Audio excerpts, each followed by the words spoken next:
Hello YouTube, and I am back. So I'm going to talk about the Chibnall era now that it's officially over since Power of the Doctor premiered a few weeks ago. My overall thoughts on it are generally positive. I know this era has been marked by negativity, but even pushing back the obvious misogyny and racism that those particular people have, there have been some good faith criticism when it comes to this season, and many people have pointed them out, and many people have not really overall enjoyed this era of Doctor Who. Me personally, I liked it. I still feel that, my personal opinion, my favorite era of Doctor Who is Stephen Moffat, particularly the 11th Doctor era. That's just my personal favorite. But I'm not going to weigh that against this because that'd be really unfair. I just took this era for what it was. I took the writing and storytelling for what it was for this era, and I just went along. And for me personally, I genuinely enjoyed it. As long as the Doctor is traveling with companions and going on these stories of silly aliens, I am here. But once again, like I said, there is some good faith criticism that I personally have, and that I have said in my past videos when it comes to this particular era of Doctor Who. I will say Series 11 to me wasn't the strongest Doctor Who intro season. It was up there. Like the concept of individual episodes I think is a good idea. But since, I'm personally used to serialized storytelling, and so is everyone else, I wish there was more of a connective tissue between the episodes. Not too much. I just wish we could have had a through line. And I feel like having, the Tim Shaw character be the endgame villain, he wasn't really strong. The finale kind of really fell apart with that. I didn't really enjoy that. I feel like Christian did a way better job with, the Timeless Children, and then of course with the Vanquishers, and then the Power of the Doctor. I think those are way stronger than this. But to me, the positives of Series 11 was the going back in time, the education, especially with Rosa. I love that episode. Demons of the Punjab is great. I think there's some really great gems in this season. And also some episodes I really didn't like. Like I said, the finale, in my opinion, did not stick the landing. But also the Sonanga conundrum, I didn't really gel with that episode. But overall, I think Series 11, with the individual episode, I think it was a good idea. The execution could have been better. But as for Jodie Whittaker and all the cast members, obviously great. I loved Jodie from jump. Like, I think Woman Who Fell to Earth, to me, as a Doctor introductory episode and introducing a new companions who knew everything, I think is up there to me with the 11th hour. Like, that is just a great introduction to a new era of the show, a new feel, a new shine, or whatever you want to call it. Jodie just jumped right in, or crashed right in, and she just never looked back. And I think she was fantastic, and I just loved how she just threw herself and everything, and she was just great.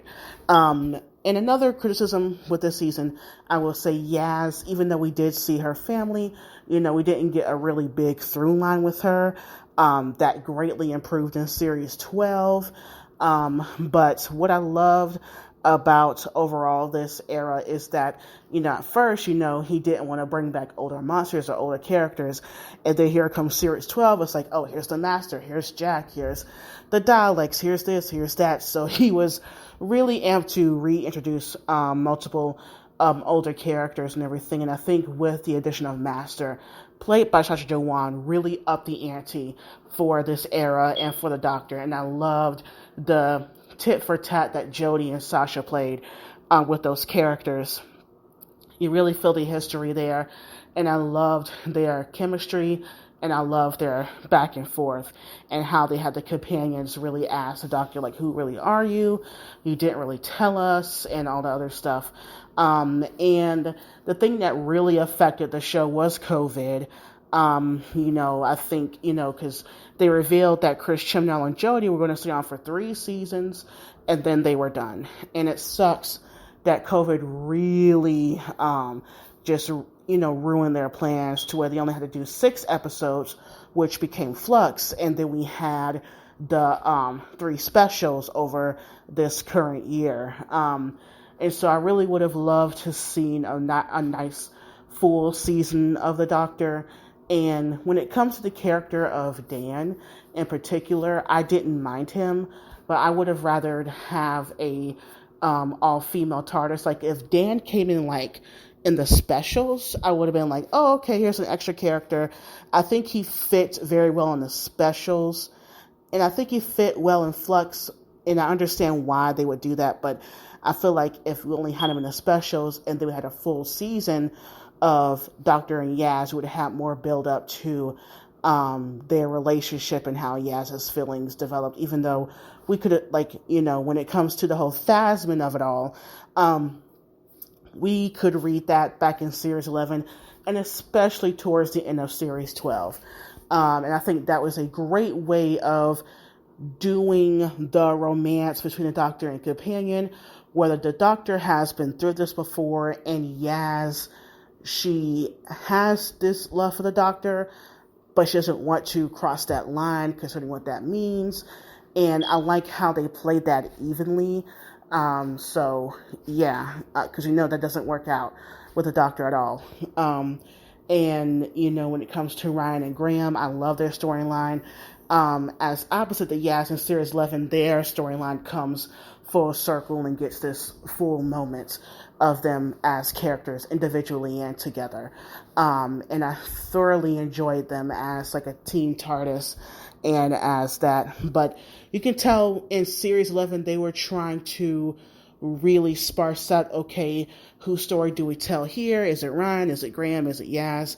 And maybe if they just, kind of left, I'll say Graham off and then only had Ryan and Yaz, we could develop them better and then add on Graham and then all the other stuff and, maybe not have a team TARDIS right out the gate. But I think in Series 12, they were able to really work that out really well.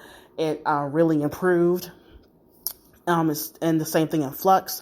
You felt like the Doctor and Yaz were a team, and then you had the new person of Dan, and so he became Yaz's companion, so that really, really helped with that overall. So, and when it comes to the music and soundtrack, I'm going to miss Singwan. I can't pronounce his name, I'm sorry, the composer. I think he's created some really great pieces for the 13th Doctor and for particular moments. I will never forget when the Joe Martin Doctor was revealed in Fugitive of the Jadoon. I will never forget that. Like, that moment, I was gobsmacked. The soundtrack was pumping up and it just disappeared when she said, "I'm the Doctor." I was just taken aback. Like, I will never, ever, ever forget that and everything. But yeah, with having Jodie Whittaker as the first female Doctor and with, the adventures that she went on and how she was able to, she never had social media and she never will have social media, but the fact that she was able to have a great experience and you can really see it in her performance. You hear it from people who have worked on the show when she was on the show. And I'm so happy about that because, there was so much negativity. There was so much against this era of the show. And the fact that all parties involved came out grateful, came out to be satisfied, to be happy about what they have done, no matter what people's opinion of the show turned out to be when it came to Jodie Whittaker and when it came to Chris Chibnall as a writer and everything.